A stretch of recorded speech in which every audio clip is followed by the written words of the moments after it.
ಎಲ್ಲರಿಗೂ ನಮಸ್ಕಾರ. ನಾನು ನಿಮ್ಮ ಪ್ರೊಫೆಸರ್ ಸಂತೋಷ್ ಬಂಡಿ. ಸೊ ಇವತ್ತಿನ ಕ್ಲಾಸ್ನಲ್ಲಿ ನಾವು ಹೈಯರ್ ಪರ್ಚೇಸ್ ಸಿಸ್ಟಮ್. ಸೊ ಈ ಒಂದು ಯೂನಿಟು ರಾಣಿ ಚೆನ್ನಮ್ಮ ಯೂನಿವರ್ಸಿಟಿ ಬೆಳಗಾವಿ ಮತ್ತು ಬೇರೆ ಬೇರೆ ಯೂನಿವರ್ಸಿಟಿ ಕೂಡ ಇದೊಂದು ಸಿಲೆಬಸ್ ಇದೆ.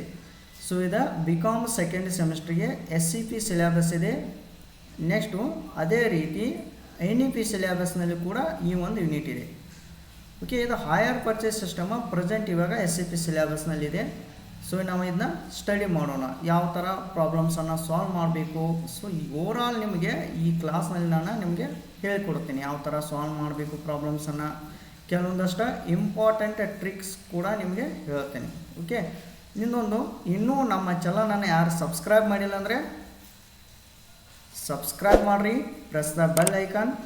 ನಮ್ಮ ಮುಂದೆ ಅಪ್ಲೋಡ್ ಮಾಡುವಂಥ ಎಲ್ಲ ಕ್ಲಾಸ್ಗಳನ್ನು ಕೂಡ ನೀವು ಈಸಿಯಾಗಿ ನೋಟಿಫಿಕೇಷನ್ ಮುಖಾಂತರ ನೋಡ್ಬೋದು. ಹಾಗಾದರೆ ಬನ್ನಿ, ಒಂದು ಪ್ರಾಬ್ಲಮ್ ಇದನ್ನ ಸಾಲ್ವ್ ಮಾಡೋಣ.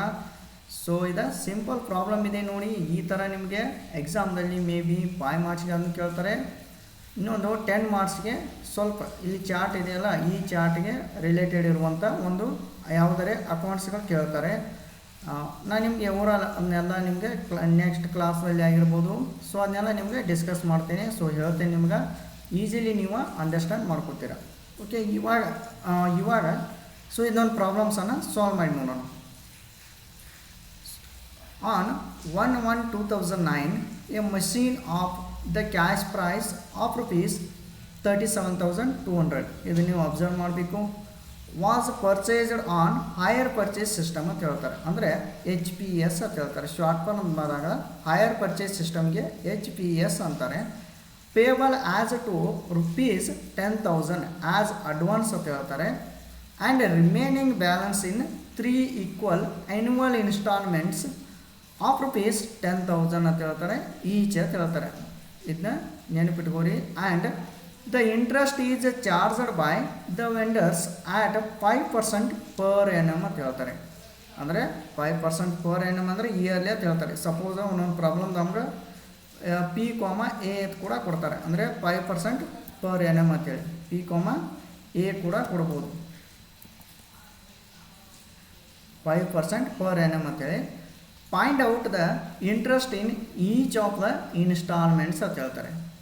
ಸೊ ಇಷ್ಟೇ ಇದೆ ಪ್ರಾಬ್ಲಮ್ಸ. ನಿಮಗೆ ಎಕ್ಸಾಮ್ದಲ್ಲಿ ಕೂಡ ಮೇ ಬಿ 5 ಮಾರ್ಕ್ಸ್ಗಾರು ಈ ಥರ ರಿಲೇಟೆಡ್ ಪ್ರಾಬ್ಲಮ್ಸ್ ಕೇಳ್ತಾರೆ.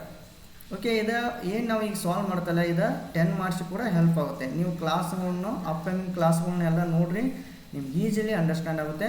ಸೊ ಇವಾಗ ಇದು ಸ್ಟಾರ್ಟಿಂಗ್ ಇದೆಯಲ್ಲ, ಒಂದು ಪ್ರಾಬ್ಲಮ್ ಇದನ್ನ ನೋಡೋಣ.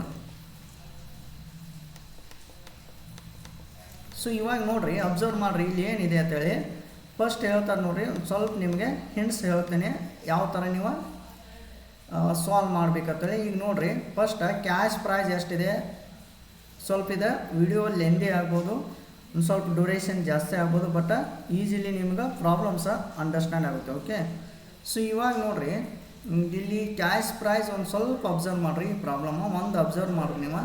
ಕ್ಯಾಶ್ ಪ್ರೈಸ್ ಎಷ್ಟಿದೆ ಈ ಪ್ರಾಬ್ಲಮ್ದಲ್ಲಿ? ಕ್ಯಾಶ್ ಪ್ರೈಸ್ 37,200 ಇದೆ. ಓಕೆ, ಅಂದರೆ ಇಷ್ಟಗ ಮಷಿನರಿ ಏನು ಮಾಡಿದ್ದಾರೆ, ಅವರ ಪರ್ಚೇಸ್ ಮಾಡಿದ್ದಾರೆ. ಮಷಿನರಿ ಪರ್ಚೇಸ್ ಮಾಡಿದ್ದಾರೆ 37,200ಗೆ ಪರ್ಚೇಸ್ ಮಾಡಿದ್ದಾರೆ. ಓಕೆ, ನೆಕ್ಸ್ಟ್ ಇನ್ನು ಏನು ಮಾಡ್ತಾರೆ, ಡೌನ್ ಪೇಮೆಂಟ್ ಅಂತ ಹೇಳಿ ಮಾಡಿದ್ದಾರೆ. ಡೌನ್ ಪೇಮೆಂಟ್ ಯಾವ ಥರ ಮಾಡಿದ್ದಾರೆ ನೋಡ್ರಿ. ಡೌನ್ ಪೇಮೆಂಟ್ ಇಲ್ಲಿ ನೋಡ್ರಿ ಯಾವ ಥರ 10,000 ಮಾಡಿದ್ದಾರೆ ನೋಡ್ರಿ. Payable down payment 10,000 down payment. ಅದೇ ರೀತಿ 3 ಈಕ್ವಲ್ ಆ್ಯನ್ಯುವಲ್ ಇನ್ಸ್ಟಾಲ್ಮೆಂಟ್ ಅಂತ ಹೇಳ್ತಾರೆ, ಅಂದ್ರೆ 3 ಆ್ಯನ್ಯುವಲ್ ಇನ್ಸ್ಟಾಲ್ಮೆಂಟ್ ಮಾಡಿದ್ದಾರೆ ಅಂತ ಹೇಳ್ತಾರೆ. ಎಷ್ಟು ರೂಪೀಸ್ ಮಾಡಿದ್ದಾರೆ ನೋಡ್ರಿ, ಇಲ್ಲಿ ಅಬ್ಸರ್ವ್ ಮಾಡಿರಿ. 3 equal annual instalments of ₹10,000 each ಅಂತ ಹೇಳ್ತಾರೆ. ಅಂದರೆ 10,000 ಹಂಗೆ 3 ಇನ್ಸ್ಟಾಲ್ಮೆಂಟ್ ಮಾಡಿದ್ದಾರೆ ಅಂತ ಹೇಳ್ತಾರೆ ನಿಮಗೆ. ಓಕೆ, ಇದೇನಾಯಿತು, 3 ಇನ್ಸ್ಟಾಲ್ಮೆಂಟ್ ಬರೆಯೋಣ. ಈ ಥರ ನೀವು ಏನು ಮಾಡಬೇಕಂದ್ರೆ ಫಸ್ಟಿಗೆ ರಫ್ ಆಗಿ ಒಂದು ಕ್ಯಾಲ್ಕುಲೇಷನ್ ಮಾಡಬೇಕು. ಈ ಥರ ಒಂದು ಕ್ಯಾಲ್ಕುಲೇಟ್ ಮಾಡಿ ಇಟ್ಕೋಬೇಕು. ರಫ್ ಕ್ಯಾಲ್ಕುಲೇಷನ್ ಇದನ್ನೆಲ್ಲ ಮೈಂಡ್ದಲ್ಲಿ ನೀವು ರಫ್ ಆಗಿ ಒಂದು ಕ್ಯಾಲ್ಕುಲೇಟ್ ಮಾಡಿ ಇಟ್ಕೋಬೇಕು. ಕಾಸ್ಟ್ ಪ್ರೈಸ್ 37,200 ಇದೆ, ಡೌನ್ ಪೇಮೆಂಟ್ 10,000 ಇದೆ, 3 ಆ್ಯನ್ಯುವಲ್ ಈಕ್ವಲ್ ಇನ್ಸ್ಟಾಲ್ಮೆಂಟ್ 10,000 ಇದು ಫಸ್ಟ್ ಇಯರ್, ಇದು ಸೆಕೆಂಡ್ ಇಯರ್, ಇದು ಥರ್ಡ್ ಇಯರ್. ಈ ಥರ 3 ಇಯರ್ ನಿಮ್ಗೆ ಇನ್ಸ್ಟಾಲ್ಮೆಂಟ್ ಹೇಳಿದ್ದಾರೆ. ಸೊ ಏನಿಲ್ಲ ಇಲ್ಲಿ ನೋಡ್ರಿ ಟೋಟಲ್ ಮಾಡಿರಿ ಇದು ಎಷ್ಟಾಗುತ್ತೆ down payment plus 3 equal annual instalment add ಮಾಡಿದಾಗ 40,000 ಆಗುತ್ತೆ. ಓಕೆ, ಈ 40,000 ನೆಕ್ಸ್ಟ್ ಇಲ್ಲಿ ಕಂಪೇರ್ ಮಾಡಿರಿ 37,200 ಇದೆ, ಅಂದರೆ ಮೋರ್ ದೆನ್ ಕಾಸ್ಟ್ ಪ್ರೈಸ್, ಅಂದರೆ ಕ್ಯಾಶ್ ಪ್ರೈಸ್ಗಿಂತ ಇದು ಜಾಸ್ತಿ ಇದೆ. ಸೊ ಹಾಗಾಗಿ ಇದನ್ನು ನೀವು ಇದರಲ್ಲಿ ಇಂಟ್ರೆಸ್ಟ್ ಇನ್ಕ್ಲೂಡ್ ಇರುತ್ತೆ ಅಂತ ಹೇಳಿ ನೀವು ತಿಳ್ಕೊಳ್ಬೇಕು. ಸೊ ಈಸಿಯಾಗಿ ಅಂಡರ್ಸ್ಟ್ಯಾಂಡ್ ಮಾಡ್ಕೋಬೇಕು. ಸೊ ನಾ ಇದಕ್ಕೆ ಏನು ಹೇಳ್ತೇನೆ ಅಂದರೆ ಟೈಪ್ ನಂಬರ್ 1 ಅಂತ ಹೇಳಿ ನೀವು ಮೆನ್ಷನ್ ಮಾಡ್ಕೋರಿ. ಇದು ಟೈಪ್ ನಂಬರ್ 1 ಯಾಕೆ ಅನ್ನೋದು ನಿಮ್ಗೆ ಈಸಿಲಿ ನೆಕ್ಸ್ಟ್ ಕ್ಲಾಸಾಗ ಕೂಡ ಗೊತ್ತಾಗುತ್ತೆ. ಅಲ್ಲಿ ಟೈಪ್ ನಂಬರ್ 2 ಸಾಲ್ವ್ ಮಾಡ್ತೇವೆ ಇದೇ ಥರ. ಓಕೆ, ಈಗ ಇಷ್ಟು ನೆನಪಿಟ್ಕೋರಿ, ಇದು ಟೈಪ್ ನಂಬರ್ 1 ಅಂದರೆ ಈ ಥರ ಬಂದರೆ ನೀವು ಏನು ಮಾಡಬೇಕು, ಟೈಪ್ ನಂಬರ್ 1 ಅಂತೇಳಿ ತಿಳ್ಕೊಳ್ಬೇಕು. ಮತ್ತು ಇನ್ನೊಂದು ಇದರಲ್ಲಿ ಇಂಟ್ರೆಸ್ಟ್ ಇರಬೇಕು, ರೇಟ್ ಆಫ್ ಇಂಟ್ರೆಸ್ಟ್ ನಿಮ್ಗೆ ಕೊಟ್ಟಿರಬೇಕು ಪ್ರಾಬ್ಲಮ್ದಲ್ಲಿ, ಅಂದಾಗ ಮಾತಾಡೋದ ಟೈಪ್ ನಂಬರ್ 1 ಅಂತೇಳಿ ತಿಳ್ಕೊಡ್ರಿ ನೀವು. ಓಕೆ, ಇಷ್ಟ ಆಯ್ತಲ್ಲ. ಸೊ ನೀವು ಮಾಡಿರೋ ಪೇಮೆಂಟ್ 40,000, ಬಟ್ ಕ್ಯಾಶ್ ಪ್ರೈಸ್ ಎಷ್ಟಿದೆ 37,200 ಇದೆ. ಓಕೆ, ಹಿಂಗೆ ಸಿಚುವೇಶನ್ ಇರಬೇಕು. ಮತ್ತು ಇಂಟ್ರೆಸ್ಟ್ ಕೂಡ ಕೊಟ್ಟಿರಬೇಕು, ರೇಟ್ ಆಫ್ ಇಂಟ್ರೆಸ್ಟ್ ಕೊಟ್ಟಿರಬೇಕು ಪ್ರಾಬ್ಲಮ್ದಲ್ಲಿ. ಸೊ ಈ ಥರ ನೀವು ಅಂಡರ್ಸ್ಟ್ಯಾಂಡ್ ಮಾಡ್ಕೋಬೇಕು. ಇನ್ನು ನೆಕ್ಸ್ಟ್ ಏನು ನೋಡೋಣ ಅಂದರೆ, ಸೊ ಇನ್ನು ಚಾರ್ಟ್ ಸಾಲ್ವ್ ಮಾಡಬೇಕು. ಇದು ರಫ್ ಕ್ಯಾಲ್ಕುಲೇಷನ್ ಮಾಡ್ಕೊಂಡಿರಲ್ಲ, ಅಂದರೆ ಟೈಪ್ ಯಾವುದಿದೆ ಅಂಥೇಳಿ ಫೈಂಡ್ ಔಟ್ ಮಾಡೋಕ್ಕಿದೆ, ರಫ್ ಈ ಥರ ಕ್ಯಾಲ್ಕುಲೇಟ್ ಮಾಡಬೇಕು. ಓಕೆ, ನೆಕ್ಸ್ಟ್ ನೋಡಿರಿ, ಇನ್ನೇನು ಮಾಡೋಣ ಅಂದರೆ ಸೊಲ್ಯೂಷನ್ ಅಂತ ಹಾಕ್ರಿ, ಆನ್ಸರ್ ಅಂತ ಹಾಕ್ರಿ. ಸೊ ಏನು ಮಾಡಬೇಕಂದ್ರೆ chart showing interest and principal ಅಂತೇಳಿ ಹೆಡ್ಡಿಂಗ್ ಕೊಡಬೇಕು ಇದಕ್ಕೆ. ನೆಕ್ಸ್ಟ್ ಕಾಲಮ್ ನೋಡಿರಿ, ಇಯರ್ ಹಾಕ್ರಿ first column, second column instalment ಹಾಕ್ರಿ, ಥರ್ಡ್ ಕಾಲಮ್ ಇಂಟ್ರೆಸ್ಟ್ ಹಾಕ್ರಿ, ಫೋರ್ತ್ ಕಾಲಮ್ ಪ್ರಿನ್ಸಿಪಲ್ ಹಾಕ್ರಿ, ಲಾಸ್ಟ್ ಒಂದು ಕಾಲಮ್ ಬ್ಯಾಲೆನ್ಸ್ ಅಂತ ಹಾಕ್ರಿ. ಸೊ ಈ ಥರ ಸಿಂಪಲಾಗಿ ನೆನಪಿನಲ್ಲಿ ಇಟ್ಕೊರಿ. ನೆಕ್ಸ್ಟ್ ಇಲ್ಲೊಂದು ನೀವು ಅಬ್ಸರ್ವ್ ಮಾಡಬೇಕು. ಸೊ ಇವಾಗ ಸ್ಟಾರ್ಟಿಂಗ್ ಡೇಟ್ ಯಾವುದಿದೆ 1/1/2009 ಅಂತಿದೆ. ಓಕೆ, 1/1/2009. ಸೊ 1/1/2009 ಏನಿದೆಯಲ್ಲ ಇದೆ. ಸೊ ಇಲ್ಲಿ ಏನು ಹೇಳಿದ್ದಾರೆ ನೋಡಿ ನಿಮ್ಗೆ, ಇಷ್ಟು ಕಾಸ್ಟ್ ಪರ್ಚೇಸ್ ಮಾಡಿದ್ದಾರೆ 37,000 was purchased on hire purchase system, ಅಂದರೆ HPS ಮೇಲೆ ಮಾಡ್ತಾರೆ ಅಂತ ಹೇಳಿದ್ದಾರೆ. ಪೇಬಲ್ 10,000 ಆ್ಯಸ್ ಅಡ್ವಾನ್ಸ್ ಅಂತ ಕೊಟ್ಟಿದ್ದಾರೆ. ಅಂದರೆ ಏನು ಮಾಡಿದ್ದಾರೆ, ಇದಕ್ಕೆ 10,000 ಅಡ್ವಾನ್ಸ್ ಕೊಟ್ಟಿದ್ದಾರೆ. ಓಕೆ, ನಾವು ಅದನ್ನು ಏನು ಮಾಡಬೇಕು, ಸ್ಟಾರ್ಟಿಂಗ್ ಇದು ಏನಿದೆ ನಿಮ್ಗೆ ಸ್ಟಾರ್ಟಿಂಗ್ ಇದೆಯಲ್ಲ 1/1/2009 ಅಂತ ಇಟ್ಕೋರಿ. ಇನ್ಸ್ಟಾಲ್ಮೆಂಟ್ದಾಗ 10,000 ಇಲ್ಲಿ ಬ್ರೆಕೆಟ್ದಾಗ ಬರೀ ನಡೆಯುತ್ತೆ. ಡೌನ್ ಪೇಮೆಂಟ್ ಅಂತ ಹೇಳಿ ಬರೋದ್ರ ಕೂಡ ನಡೆಯುತ್ತೆ. ಡೌನ್ ಪೇಮೆಂಟ್, ಇದು ಡೌನ್ ಪೇಮೆಂಟ್. ಓಕೆ, ಸೊ ಈ ಥರ ಬರೋದ್ರ ನಡೆಯುತ್ತೆ ಇಲ್ಲಿ.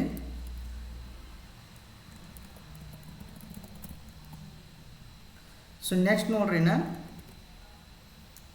ಇನ್ನೇನು ಅಬ್ಸರ್ವ್ ಮಾಡಬೇಕು, ನೆಕ್ಸ್ಟ್ ಇನ್ನು ಇಯರ್ಗಳು ಬರ್ಕೋಬೇಕು. ಸೊ ಇದು ಸ್ಟಾರ್ಟಿಂಗ್ ಇಯರ್ ಆಯಿತು, ಇದು ಎಂಡ್ ಇಯರ್ ಯಾವಾಗ ಆಗುತ್ತೆ 31/12/2009ಗೆ ಎಂಡ್ ಆಗುತ್ತೆ ಈ ಇಯರ್ 2009. ಸೊ ಯಾಕೆ 31/12/2009ಗೆ ಆಗುತ್ತೆ ಅಂದರೆ ಇದು ಕ್ಯಾಲೆಂಡ್ರ್ ಇಯರ್ ಇದೆ. ಸಪೋಸ್ 1/4 ಅದು ಕೊಟ್ಟರೆ ಎಂಡ್ ಯಾವಾಗ ಆಗಬೇಕು 31/3 ಆಗಬೇಕು. ಓಕೆ, ಸೊ ಇಲ್ಲಿ 2009 ಅಂದರೆ 31/12/2009 ಅಂದರೆ 1 ಇಯರ್. ಫಸ್ಟ್ ಇಯರ್ ಇನ್ಸ್ಟಾಲ್ಮೆಂಟ್ ಎಷ್ಟು ಮಾಡಿದ್ದಾರೆ ನೋಡ್ರಿ. ಈಗ ಎವ್ರಿ ಇಯರ್ 3 ಈಕ್ವಲ್ ಇನ್ಸ್ಟಾಲ್ಮೆಂಟ್ ಅಂತ ಹೇಳ್ತಾರೆ. ಅಂದರೆ ನಾವೇನು ಮಾಡಬೇಕು, ಈ ಇಯರ್ ಕೂಡ 10,000 ತೆಗೆದುಕೊಳ್ಬೇಕು. ಸೊ ಅಂದರೆ ಇಲ್ಲೇ ನೋಡ್ರಿ, ನಿಮ್ಗೆ ಫಾರ್ಮೆಟ್ದಾಗಿ ತೋರಿಸುತ್ತೇನೆ.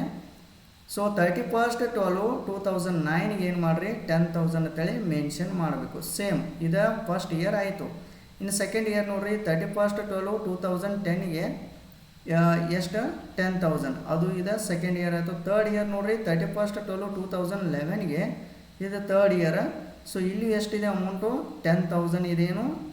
ಸೊ ಅಂದರೆ 3 ಈಕ್ವಲ್ ಆ್ಯನ್ಯುವಲ್ ಇನ್ಸ್ಟಾಲ್ಮೆಂಟ್ ಹೇಳಿದ್ದಾರೆ ನಿಮಗೆ. 10,000 10,000 10,000 ಇದು ಡೌನ್ ಪೇಮೆಂಟ್. ಓಕೆ, ಈ ಚಾರ್ಟ್ ಸಾಲ್ವ್ ಮಾಡುವಾಗ ಸಿಂಪಲ್ ಚಾರ್ಟ್ ಇದೆ, ನೀವು ಅಂಡರ್ಸ್ಟ್ಯಾಂಡ್ ಮಾಡ್ಕೊಡ್ರಿ. ಸ್ಟಾರ್ಟಿಂಗ್ 1/1/2009ಗೆ ಡೌನ್ ಪೇಮೆಂಟ್ ಏನು ಮಾಡಿರ್ತಾರಲ್ಲ ಅವಾಗ ಇಂಟ್ರೆಸ್ಟ್ ಏನೂ ಇರುವುದಿಲ್ಲ. ಓಕೆ, ಅಂದರೆ ಈಗ ಏನು ಮಾಡಬೇಕಂದ್ರೆ ಇನ್ಸ್ಟಾಲ್ಮೆಂಟ್ ಮೈನಸ್ ಇಂಟ್ರೆಸ್ಟ್ ಮಾಡಿದಾಗ ನಮಗೆ ಪ್ರಿನ್ಸಿಪಲ್ ವ್ಯಾಲ್ಯೂ ಸಿಗುತ್ತೆ. ಅಂದರೆ 10,000 ಮೈನಸ್ ಏನೂ ಇಲ್ಲರಿ, ಇಲ್ಲಿ 10,000 ಬರುತ್ತೆ. ಓಕೆ, ಈ 10,000 ಇಟ್ಕೋಬೇಕು ಸ್ಟಾರ್ಟಿಂಗ್. ನೆಕ್ಸ್ಟ್ ನೋಡಿರಿ, ಇನ್ನೇನು ಮಾಡಬೇಕಂದ್ರೆ, ಸೊ ಇವಾಗ ಅಬ್ಸರ್ವ್ ಮಾಡಿರಿ,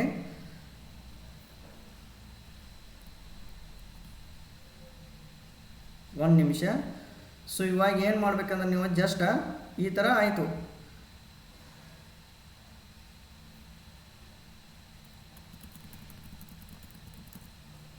ಸೊ ಇವಾಗ ನೋಡ್ರಿ, ಇವಾಗ ಕಾಸ್ಟ್ ಪ್ರೈಸ್ ಎಷ್ಟಿದೆ ಇಲ್ಲಿ ಅಂದರೆ ಕ್ಯಾಶ್ ಪ್ರೈಸ್ ಇದೆ, ಪರ್ಚೇಸ್ ಮಾಡಿದ ಪ್ರೈಸ್ ಎಷ್ಟಿದೆ 37,200. ಇದನ್ನೇನು ಮಾಡ್ಬೇಕು ನೀವು ಇಲ್ಲಿ ಇಟ್ಕೋಬೇಕು. 37,200 ಮೈನಸ್ ಏನು ಮಾಡ್ಬೇಕಂದ್ರೆ ಈ ಪ್ರಿನ್ಸಿಪಲ್ ಅಮೌಂಟ ಮೈನಸ್ ಮಾಡ್ಕೋತ ಹೋಗ್ಬೇಕು. 10,000 ಮೈನಸ್ ಮಾಡಿರಿ, ಎಷ್ಟು ಉಳಿಯುತ್ತೆ 27,200 ರಿಮೈನಿಂಗ್ ಬ್ಯಾಲೆನ್ಸ್ ಬರುತ್ತೆ. ಸೊ ಇದರ ಮೇಲೆ ನಾವು 27,200 ಮೇಲೆ ಇಂಟ್ರೆಸ್ಟ್ ಕ್ಯಾಲ್ಕುಲೇಟ್ ಮಾಡಬೇಕು. ಓಕೆ, ಸೊ ಏನು ಮಾಡಿರಿ ನೀವು ಒಂದು ವರ್ಕಿಂಗ್ ನೋಟ್ ಅಂತೇಳಿ ಮೆನ್ಷನ್ ಮಾಡಿರಿ. Working note first calculation of interest ಅಂತೇಳಿ ಮೆನ್ಷನ್ ಮಾಡಬೇಕು. ಸೊ ಇದರಲ್ಲಿ ಡೇಟ್ ಕೊಡ್ರಿ, ಯಾವ ಡೇಟಿಗೆ ಇಂಟ್ರೆಸ್ಟ್ ಕ್ಯಾಲ್ಕುಲೇಷನ್ ಮಾಡ್ತೀವಿ ನಾವು ಫಸ್ಟ್ ಇಯರ್ ಎಂಡಿಗೆ 31/12/2009 ಅಂತ ಬರ್ಕೋರಿ. ನೆಕ್ಸ್ಟ್ ಬ್ಯಾಲೆನ್ಸ್ ಎಷ್ಟು ಉಳಿದಿದೆ ನಮ್ದು 27,200 ಉಳಿದಿದೆ. ಇಂಟು ರೇಟ್ ಆಫ್ ಇಂಟ್ರೆಸ್ಟ್ ಎಷ್ಟು ಕೊಟ್ಟಿದ್ದಾರೆ ನೋಡ್ರಿ ಪ್ರಾಬ್ಲಮ್ದಲ್ಲಿ. So rate of interest 5% per annum ಇದೆ. ಸೊ ಏನು ಮಾಡ್ರಿ ಅದನ್ನ 5 ಡಿವೈಡೆಡ್ ಬೈ 100 ಇಟ್ಕೋರಿ. ಸೊ ಎಷ್ಟು ಬರುತ್ತೆ 1,360. ಸೇಮ್ ಇಲ್ಲಿ ಕ್ಯಾರಿ ಮಾಡೋದ್ರಿಂದ 1,360 ಇಂಟ್ರೆಸ್ಟ್ ಕಾಲಮ್ನಲ್ಲಿ ಇಡಬೇಕು. ನೆಕ್ಸ್ಟ್ ಏನು ಮಾಡಿರಿ 10,000ದಲ್ಲಿ ಮೈನಸ್ 1,360 ಮಾಡಿದಾಗ ಎಷ್ಟು ಬರುತ್ತೆ ಬ್ಯಾಲೆನ್ಸ್ 8,640 rupees ಬರುತ್ತೆ. ನೆಕ್ಸ್ಟ್ ಏನು ಮಾಡಬೇಕು, ಇದನ್ನು ಮತ್ತೆ ಇಲ್ಲಿ ಕ್ಯಾರಿ ಮಾಡಬೇಕು. 27,200 ಮತ್ತು ಮೈನಸ್ ಮಾಡಬೇಕು. ಯಾವುದು 8,640 ಮೈನಸ್ ಮಾಡಿರಿ, ಮತ್ತೆ ಎಷ್ಟು ಬರುತ್ತೆ 18,560 ಬರುತ್ತೆ. ಓಕೆ, ಇನ್ನು ನೆಕ್ಸ್ಟ್ ಇಯರ್ ಕ್ಯಾಲ್ಕುಲೇಟ್ ಮಾಡಬೇಕು. ನೆಕ್ಸ್ಟ್ ಇಯರ್ ಯಾವುದು 31/12/2010 ಎಷ್ಟಿದೆ 18,560 ಇಂಟು 5 ಡಿವೈಡೆಡ್ ಬೈ 100 ಮಾಡಬೇಕು. ಸೊ ನಮಗೆ ಅವಾಗ ಅಮೌಂಟ್ ಎಷ್ಟು ಬರುತ್ತೆ 928 rupees ಇಂಟ್ರೆಸ್ಟ್ ಬರುತ್ತೆ. ಇದನ್ನು ಏನು ಮಾಡಬೇಕು ಇಲ್ಲಿ 31/12/2010ನಲ್ಲಿ 928 ಇಟ್ಕೋಬೇಕು. ನಂತರ ಇಲ್ಲಿ ಏನು ಮಾಡಿರಿ ಮೆನ್ಷನ್ ಮಾಡಿದಾಗ ಇಂದ ಮೈನಸ್ ಮಾಡಿರಿ. ಇಲ್ಲೇ ನೀವು ಮೈನಸ್ ಚಿಹ್ನೆಯನ್ನು ಬರೆಯೋಕೆ ಹೋಗ್ಬೇಡ್ರಿ, ಸುಮ್ಮನೆ ನಾನು ನಿಮ್ಗೆ ತೋರ್ಸತ್ತೀನಿ. 10,000 ಮೈನಸ್ 928 ಮಾಡಿದಾಗ ಎಷ್ಟು ಬರುತ್ತೆ ನಮಗೆ ಬ್ಯಾಲೆನ್ಸ ರಿಮೈನಿಂಗ್ ಅಮೌಂಟ್ ಎಷ್ಟು ಬರುತ್ತೆ 9,072 ಬರುತ್ತೆ. ಮತ್ತು ಏನು ಮಾಡಿರಿ ಇದು 18,560 ಇಲ್ಲಿ ತೊಗೊಂಬರಿ. ಇದಕ್ಕೆ ಮೈನಸ್ ಏನು ಮಾಡಿರಿ 9,072 ಮೈನಸ್ ಮಾಡಿರಿ. ರಿಮೈನಿಂಗ್ ಎಷ್ಟು ಬರುತ್ತೆ 9,488 rupees ಬರುತ್ತೆ. ಓಕೆ, ಈ ಮತ್ತು ಈ 9,488 ಮೇಲೆ ಮತ್ತೆ ಕ್ಯಾಲ್ಕುಲೇಟ್ ಮಾಡಿರಿ ಇಂಟ್ರೆಸ್ಟ್ 31/12. ನೆಕ್ಸ್ಟ್ ಇಯರ್ ಯಾವಾಗ ಬರುತ್ತೆ 2011 ಎಷ್ಟು 9,488. ಸಾರಿ, ಇದು ಇವಾಗ ಏನು ಮಾಡಬೇಕಂದ್ರೆ ಇದ್ರ ಮೇಲೆ ನೀವು ಕ್ಯಾಲ್ಕುಲೇಟ್ ಮಾಡಬೇಡ್ರಿ. ಏನು ಮಾಡಬೇಕಂದ್ರೆ ಈಗ ಎಷ್ಟು ಬಂದಿದೆ 9,488 ಬಂದಿದೆಯಲ್ಲ, ಇದು ಟೈಪ್ 1 ಇದೆಯಲ್ಲ, ಯಾವಾಗಲೂ ನೆನಪಿಟ್ಕೋರಿ. ಇನ್ನೊಂದು ನಾನು ನಿಮ್ಗೆ ಹೇಳಬೇಕೀಗ ಟೈಪ್ 1. ಸೊ ಇದು ಟೈಪ್ 1 ಏನಿದೆಯಲ್ಲ, ಈ ಟೈಪ್ದಲ್ಲಿ ಇಂಟ್ರೆಸ್ಟ್ ಇನ್ಕ್ಲೂಡ್ ಇರುತ್ತೆ ಅಂತ ಹೇಳಿದ್ದೀನಿ ನಿಮ್ಗೆ ಪ್ರಾಬ್ಲಮ್ ಸ್ಟಾರ್ಟಿಂಗ್ ನಾನು. ಸೊ ಇಲ್ಲಿ ಲಾಸ್ಟ್ ಇಯರ್ ಯಾವ್ದು ಇರುತ್ತೆ ಅಲ್ಲ, ಸೊ ಇಲ್ಲಿ ಅಬ್ಸರ್ವ್ ಮಾಡಿರಿ ಎಷ್ಟು ಬಂದಿದೆ ಇಲ್ಲಿ 9,488 ಇದೆ. ಸೊ ಇದು ಏನು ಮಾಡಬೇಕಂದ್ರೆ ನಾವು ಇಲ್ಲಿ 10,000 ಏನಿದೆಯಲ್ಲ ಇದರಲ್ಲಿ ಲಾಸ್ಟ್ ಇಯರ್ ಇಲ್ಲಿ ಬ್ಯಾಲೆನ್ಸ್ ಬಂದಿದ್ದು ನೋಡ್ರಿ, ಇದನ್ನು ಈ ಥರ ಮಾಡ್ಕೊರಿ. 10,000 ಮೈನಸ್ 9,488 rupees ಮೈನಸ್ ಮಾಡಿರಿ. ಎಷ್ಟು ಬರುತ್ತೆ 512 rupees ಬರುತ್ತೆ 512. ಸೊ ಇದನ್ನು ಇಲ್ಲಿ ಇಂಟ್ರೆಸ್ಟ್ ಆಯ್ತು ಕ್ಯಾಲ್ಕುಲೇಟ್ ಮಾಡಬೇಕು. ಸೊ ಫಸ್ಟ್ ಇಯರ್ ಮಾಡುವಾಗ ಹೆಂಗೆ ಮಾಡಿರಿ 27,200 ಇಂಟು 5 ಡಿವೈಡೆಡ್ ಬೈ 100 ಮಾಡಬೇಕು. ಓಕೆ, ಸೆಕೆಂಡ್ ಇಯರ್ ಆಲ್ಸೋ 18,560 ಮೇಲೆ 5 ಡಿವೈಡೆಡ್ ಬೈ 100 ಮಾಡಬೇಕು. ಥರ್ಡ್ ಇಯರ್ ಲಾಸ್ಟ್ ಇಯರಿಗೆ ಬಂದಾಗ ಮಾತ್ರ ಏನು ಮಾಡಬೇಕು, ಯಾವಾಗಲೂ ಟೈಪ್ ನಂಬರ್ 1 ಇದೆ. ಇದೇ ಈ ಥರದ ವಿಶೇಷತೆ ಟೈಪ್ ನಂಬರ್ 1 ಏನಂದರೆ ಇದು ಒಂದು ಟ್ರಿಕ್ ನೋಡ್ರಿ. 10,000ದಾಗ ಮೈನಸ್ ಮಾಡಬೇಕು 9,488 ಮೈನಸ್ ಮಾಡಿದಾಗ 512 rupees ಬರುತ್ತೆ. ಸೊ ಇದು ಇಂಟ್ರೆಸ್ಟ್. ನೆಕ್ಸ್ಟ್ 10,000ದಲ್ಲಿ 512 ಮೈನಸ್ ಮಾಡಿರಿ, ಮತ್ತು ರಿಮೈನಿಂಗ್ 9,488 ಬರುತ್ತೆ. ಓಕೆ, ಲಾಸ್ಟ್ ಇಲ್ಲಿ ಹೆಂಗೆ ಮಾಡಬೇಕು 9,488 ಇಲ್ಲಿ ತೊಗೊಂಬರಿ. ನೆಕ್ಸ್ಟ್ ಇದನ್ನು 9,488 ಇಲ್ಲಿ ಇಡಬೇಕು. ಯೂಶ್ವಲಿ ನೀವು ಇಲ್ಲಿ ಮೇಲಿನ ಕ್ಯಾಲ್ಕುಲೇಷನ್ ಮಾಡ್ತಿರಲ್ಲ ಹಿಂಗೆ ಇದು ನಿಲ್ಲತ್ತು ಬರುತ್ತೆ. ಸೊ ಈ ಥರ ಇದು ಟೈಪ್ ನಂಬರ್ 1 ಆಗಿದೆ. ಸೊ ಇದನ್ನು ಈ ಕ್ಲಾಸ ಮತ್ತೊಮ್ಮೆ ನೀವು ಕೇಳಲೇಬೇಕು. ಸೊ ಅಂಡರ್ಸ್ಟ್ಯಾಂಡ್ ಮಾಡ್ಕೊರಿ. ಸೊ ಈಗ ನಿಮಗೆ ಜಸ್ಟ್ ನೀವು ಇಷ್ಟ ಕೇಳಿದ್ರು ಕೂಡ ನಿಮಗೆ ಅಂಡರ್ಸ್ಟ್ಯಾಂಡ್ ಆಗಿರುತ್ತೆ ಅಂತ ಹೇಳಿ ನಾನು ತಿಳ್ಕೊಂಡಿದ್ದೀನಿ. ಸೊ ಓಕೆ, ಆರಾಮಾಗಿ ಈಸಿಯಾಗಿ ಹೇಳಿಕೊಟ್ಟಿದ್ದೀನಿ, ಅಂಡರ್ಸ್ಟ್ಯಾಂಡ್ ಮಾಡ್ಕೊರಿ. ಇನ್ನೊಂದು ನೆಕ್ಸ್ಟ್ ಇನ್ನು ಅಪ್ಕಮಿಂಗ್ ಕ್ಲಾಸಸ್ಸಲ್ಲಿ ಕೂಡ ಕೆಲವೊಂದಷ್ಟು ಪ್ರಾಬ್ಲಮ್ಸನ್ನು ಸಾಲ್ವ್ ಮಾಡೋಣ. ನೆಕ್ಸ್ಟ್ ಇನ್ನು ಸೆಕೆಂಡ್ ಪ್ರಾಬ್ಲಮ್ ನೀವಾಗೆ ಸಾಲ್ವ್ ಮಾಡ್ತೀರಿ ನೋಡಿರಿ. ಈ ಒಂದು ಕ್ಲಾಸ್ ಪ್ಯೂರ್ ಆಗಿ ನೋಡಿದ್ದೇ ಆದರೆ ಓಕೆ, ನೆಕ್ಸ್ಟ್ ಕ್ಲಾಸ್ನಲ್ಲಿನ ಕಂಟಿನ್ಯೂ ಮಾಡೋಣ. ನಿಮ್ಮ ಫ್ರೆಂಡ್ಸ್ ಗ್ರೂಪಿಗೆ ಕೂಡ ಶೇರ್ ಮಾಡಿರಿ. ಅವಾಗ ನಾನು ನಿಮಗೆ ಈಗ ನೆಕ್ಸ್ಟು ಟೈಪ್ ನಂಬರ್ 2 ಹೇಳುತ್ತೇನೆ. ಓಕೆ, ಇನ್ನೂ ಯಾರು ನಮ್ಮ ಚಾನಲ್ನ ಸಬ್ಸ್ಕ್ರೈಬ್ ಮಾಡಿಲ್ಲ ಅಂದರೆ ಸಬ್ಸ್ಕ್ರೈಬ್ ಮಾಡಿರಿ. Press the bell icon. ಮುಂದೆ ಅಪ್ಲೋಡ್ ಮಾಡುವಂಥ ಎಲ್ಲ ಕ್ಲಾಸ್ಗಳನ್ನು ಕೂಡ ನೀವು ನೋಟಿಫಿಕೇಷನ್ ಮುಖಾಂತರ ನೋಡ್ಬೋದು. ಓಕೆ, ನಿಮ್ಮ ಫ್ರೆಂಡ್ಸ್ ಗ್ರೂಪ್ ಕೂಡ ಶೇರ್ ಮಾಡಿರಿ. ಸೊ ಇದು ಸ್ಟಾರ್ಟಿಂಗ್ ಪ್ರಾಬ್ಲಮ್ ಇದೆಯಲ್ಲ, ಒಂದು ಸ್ವಲ್ಪ ನಿಮ್ಗೆ ಕನ್ಫ್ಯೂಷನ್ ಆಗ್ಬೋದು. ಬಟ್ ನೆಕ್ಸ್ಟ್ ಪ್ರಾಬ್ಲಮ್ ಹೇಳ್ತೇನಲ್ಲ, ನೀವಾಗೆ ಸಾಲ್ವ್ ಮಾಡ್ತೀರ ಅವಾಗ. Okay, thank you all.